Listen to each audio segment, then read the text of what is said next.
இறைவன் திருப்பெயரால் ஓட்டுநர் சொந்தங்களுக்கும் இத்தொப்புள்குடி உறவுகளுக்கும் இந்த நாள் இனிய நாளாக அமைய எல்லாம் வல்ல இறைவனிடத்திலே பிரார்த்தனை செய்தவனாக, ஓட்டுநர் சொந்தங்களே,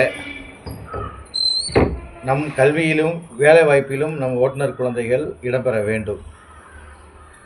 இன்று பட்டதாரிகளாக பல குழந்தைகள் வளம் வந்து கொண்டிருக்கும் நேரத்திலே ஓட்டுநர் சொந்தங்கள் குழந்தைகள் அவர்களும் இன்று கல்வியிலே அதிகாரத்துக்கு வர வேண்டும். நான் ஒன்று சொல்லுகிறேன். இப்போது ஒரு பிரச்சனை அப்படின்னு சொன்னால் நம்ம ஒரு வழக்கறிஞரை போய் தேடுறோம், ஒரு காவல்துறையை போய் தேடுறோம், ஒரு ஆர்டிஓ ஆஃபீஸில் போயிட்டு ஒரு புரோக்கரை போயிட்டு தேடிட்டுருக்கோம். அதெல்லாம் தவிர்க்கப்பட்டு இன்று நமது ஓட்டுநர் சொந்தங்களின் குழந்தைகள் கல்வியில் வழக்கறிஞராக படிக்க வேண்டும், ஆர்டிஓ சம்பந்தப்பட்ட படிப்புகளை படிக்க வேண்டும், காவல்துறை சம்பந்தப்பட்ட படிப்புகளை படிக்க வேண்டும், போக்குவரத்து